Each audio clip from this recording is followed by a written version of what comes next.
घर में होकर बेघर, तलाश रहा हूँ घर में ही एक घर। क्या बात है, क्या बात है। घर में रहता हूँ होकर बेघर, तलाश रहा हूँ घर में ही एक घर, बिखरने से बचा रहा हूँ पल पल स्वयं को। क्या बात है, क्या बात है। घर में रहता हूँ होकर बेघर, तलाश रहा हूँ घर में ही एक घर, बिखरने से बचा रहा हूँ पल पल स्वयं को। ऐसी स्थिति, ऐसा परिदृश्य है अभी समाज में। उस परिस्थिति में, उस परिदृश्य में पिता की स्मृति को अक्षुण्ण बनाए रखना एक बहुत बड़ी बात है। और यह कार्य सतीश जी ने और संध्या जी ने किया है, यह बहुत ही सराहनीय है, प्रशंसनीय है, उल्लेखनीय है। हम स्मरण करते हैं। स्मरण क्यों करते हैं? अपने पिता को, अपने माता को, अपने पूर्वजों को क्यों स्मरण करते हैं? स्मरण करने का कारण है कि हमारी स्मृति, हमारी यह भावना होती है। गौर कीजिएगा जी, सब को देखिए, यहाँ पर प्रयोग देखिएगा, यहाँ पर हमारी यह भावना होती है पितरों के विशेषण, संज्ञा सर्वनाम विशेषण पढ़े होंगे आप लोग। पितरों के विशेषण के साथ हमारी संज्ञा का संरक्षण और संवर्धन हो सकता है। पितरों के विशेषण के साथ हमारी संज्ञा का संरक्षण संवर्धन होता रहे। दूसरे शब्दों में हम यह भी कह सकते हैं कि जो हम स्मृति को, जो हम याद करते हैं, तो अपने भविष्य को बनाने के लिए याद करते हैं। दूसरे शब्दों में हम कह सकते हैं कि विगत की स्मृति सुनहरे सुखद आगत की स्वीकृति का पर्याय होता है। विगत की स्मृति सुनहरे सुखद आगत की स्वीकृति का पर्याय होता है, जिससे जीवन में ऊर्जा आती है, त्वरा आती है, हमारा विकास होता है। इसीलिए हम स्मृति, हम स्मरण अपने पितरों का करते हैं। पिता के बारे में बहुत सारी बातें हुई, मैं उनको दोहराना नहीं चाहता हूँ, इसलिए उसको किनारे करके जिंदगी के संबंध में श्यामल जी ने बहुत सारी बातें कही। जिंदगी एक अजनबी पहेली है, यह नागफनी चंपा चमेली है। जिंदगी एक अजनबी पहेली है, यह नागफनी चंपा चमेली है। हर लम्हा मकसद से है भरा, मृत्यु इसकी विकल सहेली है। मृत्यु इसकी विकल सहेली है। और एक मेरी अपनी रचना है, और कवि नीरज ने इसी के बारे में कहा कि कफन बढ़ा तो किस लिए नजर तू डबडबा गई। कफन बढ़ा तो किस लिए नजर तू डबडबा गई, श्रृंगार क्यों सहम गया, बहार क्यों न जागो।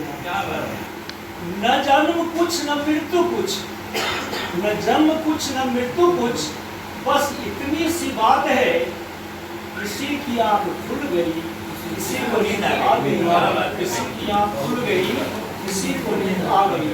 और मैं अपनी कविता पहले भी दो कविता सुना, 3 शब्द है, मैं, मेरी माँ और मेरे पिताजी। छोटी छोटी कविता आती है, मैं, मेरी माँ, मेरे पिताजी। मैं शब्द हूँ, मेरे पिता शब्द रूप हैं, और माँ शब्दार्थ है।